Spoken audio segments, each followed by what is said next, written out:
साथियों नमस्कार, मेरे YouTube चैनल जरूरी सवाल पर आप सबका स्वागत है। आज एक बार फिर से मैं NEP 2020 यानी राष्ट्रीय शिक्षा नीति 2020 के दुष्प्रभावों पर बात करने जा रहा हूं। NEP 2020 पर यह मेरा चौथा वीडियो है। इस श्रृंखला के अपने पहले वीडियो में मैंने प्रोफेसर अनिल सतगोपाल के हवाले से यह बताया था कि शिक्षा नीति केवल एक बार संसद में पारित हो जाने वाला दस्तावेज या विचार मात्र नहीं होता, बल्कि बजट और शिक्षा से संबंधित समय समय पर निकलने वाले सरकारी आदेश भी शिक्षा नीति के भाग होते हैं।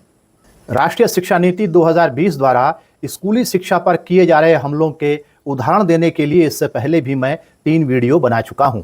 उन तीनों वीडियोस के लिंक्स डिस्क्रिप्शन में दिए गए हैं। आज का यह वीडियो उस श्रृंखला में चौथा वीडियो है। इन वीडियोस में मैं यह बताने की कोशिश कर रहा हूं कि नेशनल एजुकेशन पॉलिसी 2020 के बाद स्कूली शिक्षा के क्षेत्र में अनेक नीतिगत बुराइयों का प्रवेश हुआ है।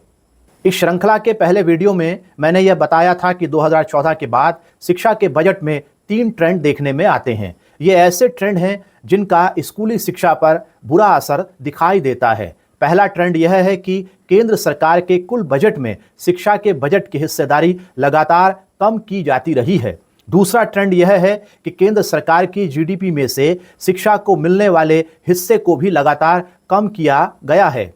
आपको अपनी स्क्रीन पर एक ग्राफ दिख रहा होगा। यह ग्राफ क्या दर्शा रहा है? यह दर्शाता है कि 2014-15 में शिक्षा के लिए केंद्र सरकार के कुल बजट का 4.6% मिला था, जिसे 2024-25 में घटाकर 2.5% कर दिया गया। मतलब यह हुआ कि 2014 से 2024 के 10 सालों में सरकार ने अपने कुल बजट में शिक्षा को मिलने वाले बजट को लगभग 46% कम किया है। यह तो है पहले ट्रेंड का सबूत। स्क्रीन पर दिख रहे ग्राफ में नीले रंग की रेखा बताती है कि 2014 में शिक्षा बजट GDP का 0.66% था, जिसे 2024 में घटाकर 0.37% कर दिया गया। इसका अर्थ यह है कि 2014 की तुलना में 2024 में GDP के संदर्भ में शिक्षा के बजट में 44% की कटौती की गई है। नेशनल एजुकेशन पॉलिसी 2020 के लागू होने के बाद स्कूली शिक्षा के क्षेत्र में इन 2 ट्रेंड्स के साथ साथ एक और ट्रेंड भी देखने को मिलता है। वह ट्रेंड यह है कि सरकार सरकारी एलीट स्कूलों और सरकारी आम स्कूलों के बीच की खाई को और भी गहरा कर रही है। अगर आप केंद्रीय विद्यालय, नवोदय विद्यालय और PM श्री स्कूलों की संख्या को जोड़ दें तो तीनों प्रकार के कुल स्कूलों की संख्या कुल सरकारी स्कूलों की सिर्फ 1% है। 2024-25 के स्कूली बजट में से इन 1% स्कूलों को स्कूली शिक्षा के बजट का 29% दिया गया था, जबकि 2023-24 में इन 1% स्कूलों को स्कूली शिक्षा के बजट का 23% दिया गया था। सरकार ने एक ही साल में सरकारी एलिट स्कूलों के बजट को 6% बढ़ा दिया। इसका अर्थ यह है कि सरकार चाहती है कि सरकारी एलिट स्कूलों और सरकारी आम स्कूलों के बीच असमानता और बढ़े। जिन 1% सरकारी एलिट स्कूलों को कुल स्कूली शिक्षा के बजट का 29% हिस्सा दिया गया, उनमें सरकारी स्कूलों के केवल 2% विद्यार्थी पढ़ते हैं, जबकि शेष 98% विद्यार्थी सामान्य सरकारी स्कूलों में शिक्षा ग्रहण करते हैं।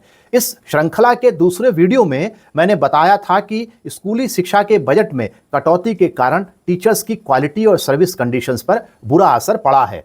इसी श्रृंखला के तीसरे वीडियो में मैंने यह बताया था कि स्कूली शिक्षा के बजट में कटौती के कारण क्लासरूम्स की कमी हो रही है। साथ ही यह भी बताया था कि UDAIS की 2025-26 की रिपोर्ट के अनुसार भारत में सिंगल टीचर स्कूल्स की संख्या 1 लाख से ज्यादा है। ऐसे स्कूलों में 30 लाख स्टूडेंट्स पढ़ते हैं।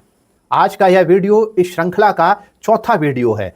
इसमें मैं यह बताऊंगा कि बजट में की गई कटौती का और भी बुरा असर SC, ST, OBC, गर्ल्स और माइनॉरिटीज की शिक्षा पर पड़ा है। इस वीडियो के लिए मैंने नीरज जैन की किताब का उपयोग किया है। इस किताब का शीर्षक है union budgets 2014 to 24 and analysis. इस किताब को आकार बुक्स ने प्रकाशित किया है। 12 अगस्त 2026 को शिक्षा पर बनी संसदीय समिति की रिपोर्ट लोकसभा में पेश की गई। उस रिपोर्ट में बताया गया कि सरकारी और सरकारी सहायता प्राप्त स्कूलों में पढ़ने वाले 73% विद्यार्थी अपनी हायर सेकेंडरी शिक्षा पूरी करने से पहले ही स्कूल छोड़ देते हैं। इसका अर्थ यह हुआ कि अगर 100 बच्चे कक्षा 1 में प्रवेश लेते हैं तो उनमें से केवल 27% ही हायर सेकेंडरी तक पहुंच पाते हैं। जब केवल 27% विद्यार्थी ही हायर सेकेंडरी तक पहुंचते हैं तो माना जा सकता है कि 12वीं पास करके निकलने वालों की संख्या और भी कम होगी। ये हालात हैं स्कूली एजुकेशन के। भारत में स्कूली शिक्षा के इतने बुरे हालात हैं और जिनकी रिपोर्ट्स हम आजकल जन अल्फा के अलग अलग जो प्रोटेस्ट हैं, आंदोलन हैं, उसमें भी देख रहे हैं। ये हालात इसलिए भी हैं क्योंकि कमजोर तबकों और लड़कियों को शिक्षा में लाने के लिए दी जाती रही कई स्कॉलरशिप्स स्कीम्स को वर्तमान केंद्र सरकार ने बंद कर दिया है। ऐसी स्कॉलरशिप जो schedule caste, schedule tribe, OBC, girls और माइनॉरिटीज को प्रोत्साहित करने हेतु पिछली सरकार द्वारा शुरू की गई थी। इस वीडियो में मैं उनमें से कुछ स्कीम्स के बारे में बात करूंगा। Union ministry of minority affairs के द्वारा अल्पसंख्यक समुदाय के 1ली से 10वीं तक के स्टूडेंट्स को दी जाने वाली स्कॉलरशिप को केवल 9वीं और 10वीं तक के लिए सीमित कर दिया गया है। इसी तरह से वर्तमान केंद्र सरकार ने 2022-23 से कक्षा 1 से 8 तक के अनुसूचित जाति, अनुसूचित जनजाति और अन्य पिछड़ा वर्ग के स्टूडेंट्स को दी जाने वाली प्री मैट्रिक स्कॉलरशिप बंद कर दी है। ये स्कॉलरशिप्स इसलिए शुरू की गई थी ताकि SC, ST, OBC और माइनॉरिटी समुदाय के स्टूडेंट्स और उनके परिवारों को कुछ आर्थिक मदद मिल सके और वे स्कूल आ सके। लेकिन 2023-24 से सरकार ने इन समुदायों के 1ली से 8वीं कक्षा के स्टूडेंट्स को मिलने वाली स्कॉलरशिप को बंद कर दिया। वर्तमान सरकार ने SC, ST, OBC और माइनॉरिटी स्टूडेंट्स की शिक्षा पर ही हमला नहीं किया बल्कि उसने लड़कियों की शिक्षा पर भी हमला किया। 2008-9 में यूपीए के द्वारा national scheme for incentive to girl child for secondary education की शुरुआत की। इस स्कीम के अंतर्गत कक्षा 9 में नामांकन पर प्रत्येक महिला स्टूडेंट के नाम पर 3,000 रुपये का फिक्स्ड डिपॉजिट किया जाता था। उस पैसे को वह स्टूडेंट 18 साल की उम्र पूरी होने पर ब्याज सहित निकाल सकती थी। इस पैसे को निकालने की 2 शर्तें थी। पहली यह कि उस स्टूडेंट ने 10वीं पास कर ली हो और दूसरी यह कि उसने 18 साल की होने से पहले शादी नहीं की हो। इस स्कीम का एक मकसद यह भी था कि लड़कियों की शादी 18 साल की होने से पहले न हो। यूपीए सरकार चाहती थी कि लड़कियां पढ़े लिखें तब शादी करें, लेकिन वर्तमान सरकार की छुपी हुई मंशा यह लगती है कि लड़कियां अनपढ़ रहें और जल्दी से जल्दी शादी कर लें। साथियों, आपको यह जानकर हैरानी होगी कि भारत में अभी भी 20% से ज्यादा महिलाओं की शादी 18 साल से पहले हो जाती है। इसका सीधा सा अर्थ यह हुआ कि भारत में हर चौथी महिला का बाल विवाह होता है। अगर बाल विवाह को कम करना है तो लड़कियों को शिक्षा में लाने के लिए वेलफेयर स्कीम्स चलानी होंगी, क्योंकि शिक्षा और बाल विवाह के बीच नकारात्मक सह संबंध है। लड़कियों में शिक्षा के बढ़ते स्तर के साथ बाल विवाह में कमी आती है। ज्यादा वर्षों तक स्कूल गई लड़कियों की तुलना में कम वर्षों तक स्कूल गई लड़कियों में बाल विवाह अधिक पाया जाता है। इसका सीधा सा अर्थ यह है कि लड़कियां जितनी पढ़ेंगी उनके बाल विवाह होने की संभावना उतनी ही कम होगी। लड़कियों में बाल विवाह की स्थिति को समझने के लिए 3 दशक पहले के आंकड़ों से शुरू करते हैं। आपको अपनी स्क्रीन पर एक टेबल दिख रही होगी। यह टेबल दर्शा रही है कि भारत में 1996 में जितनी लड़कियों की शादी होती थी उनमें से 53% लड़कियों की शादी 18 साल से पहले कर दी जाती थी। 2006 में इनकी संख्या घटकर 46% हुई, 2016 में यह 29.5% हो गई और 2024 में 20% है। अब आपको अपनी स्क्रीन पर एक ग्राफ दिख रहा होगा। यह graph national family health survey 2021 के पेज नंबर 209 पर दिया हुआ है। यह ग्राफ बता रहा है कि जैसे जैसे लड़कियों में पढ़ाई का स्तर बढ़ता है वैसे वैसे उनकी कम उम्र में शादी करने की घटनाएं कम होती जाती हैं। यह ग्राफ बता रहा है कि निरक्षर लड़कियों में शादी की औसत उम्र 17 साल है, जबकि 12 साल तक स्कूल गई लड़कियों की शादी की औसत उम्र 23 साल है। National Family Health Survey data clearly demonstrates a strong positive correlation between educational attainment and the delay of marriage among women in India. इसलिए लड़कियों की शिक्षा को प्रोत्साहन देने के लिए स्कीमों को बंद करना लड़कियों के विकास की दृष्टि से बेहद घातक है। हमारे द्वारा अभी कुछ देर पहले देखी गई टेबल को एक बार फिर से देखें। ये ग्राफ हमें बता रहा है कि जहां 2021 तक लड़कियों में बाल विवाह की जो घटनाएं हैं उसमें 6.5% की कमी देखी गई, लेकिन 2021 से 2024 के बीच में यह कमी केवल 3% पर आकर रुक गई। तो क्या इससे ये समझ में आता है कि जो स्कीम्स बंद की गई है, शिक्षा के लिए जो बजट कम किया गया है, स्कूल बंद किए जा रहे हैं, वहां टीचर नहीं है, उसका असर जो है बाल विवाह के रेट पर भी पड़ रहा है। चलिए अब एक और स्कीम की बात करते हैं। वर्तमान केंद्र सरकार ने इस स्कीम को भी बंद कर दिया है। बंद की गई एक और स्कीम का नाम था नया सवेरा। 2007 में the ministry of minority affairs ने नया सवेरा नाम से एक योजना शुरू की थी। उसका मकसद 6 अधिसूचित अल्पसंख्यक समुदायों सिख, जैन, मुस्लिम, ईसाई, बौद्ध और पारसी के छात्रों उम्मीदवारों की मदद करना था। यह मदद उन्हें टेक्निकल प्रोफेशनल कोर्सेज में दाखिले के लिए क्वालिफाइंग परीक्षाओं और केंद्र व राज्य सरकारों के तहत ग्रुप ए, बी और सी में भर्ती के लिए प्रतियोगी परीक्षाओं की विशेष कोचिंग देकर की जाती थी। 2022-23 में इस योजना को भी बंद कर दिया गया। जो योजना 2007 में यूपीए ने शुरू की थी, बीजेपी ने उसे 2023 में बंद कर दिया। केंद्र सरकार की नीतिगत मंशा को समझने के लिए बजट संबंधी तर्क को दो तरह से पेश किया जा सकता है।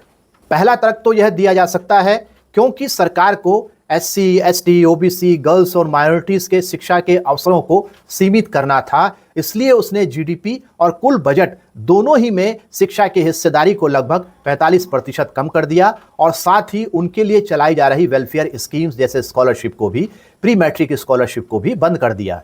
दूसरा तर्क यह दिया जा सकता है कि सरकार ने बिना किसी बुरी मंशा के जीडीपी और कुल बजट दोनों में शिक्षा की हिस्सेदारी को लगभग 45% कम किया, लेकिन कम करने का परिणाम यह हुआ कि उसे एससी, एसटी, ओबीसी, गर्ल्स और माइनॉरिटीज के शैक्षिक अवसरों को सीमित करना पड़ा। वास्तविकता क्या है, यह तो वही लोग बता सकते हैं जो बजट बनाने में और उसे फाइनल करने में शामिल थे।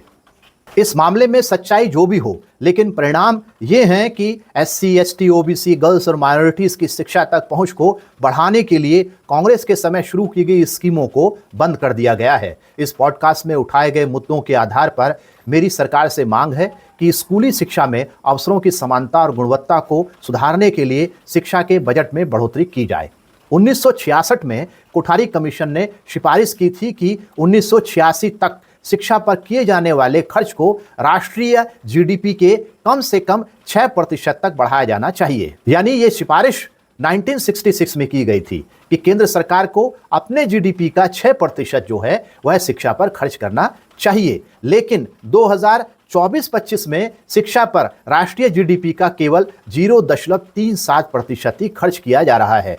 यह खर्च पहले से बढ़ा नहीं है, बल्कि 45% कम हुआ है। 2014-15 में यह 0.66% था और 2024-25 में 0.37% तक घटा दिया गया।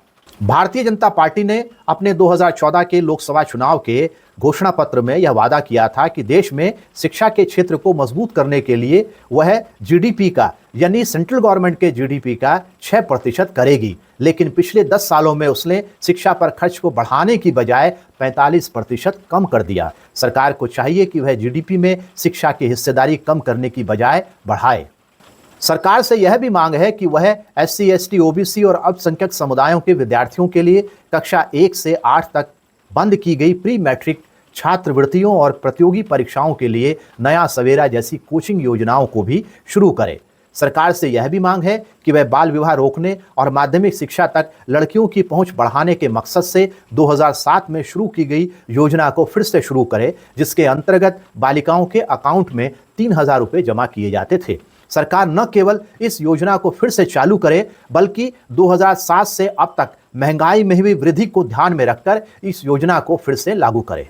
हमारी सरकार से यह भी मांग है कि देश के चुनिंदा 1% सरकारी एलिट स्कूलों को मिलने वाले भारी भरकम बजट आवंटन को संतुलित किया जाए, ताकि आम सरकारी स्कूलों में पढ़ने वाले 98% विद्यार्थियों को बुनियादी संसाधन और गुणवत्तापूर्ण शिक्षा मिल सके।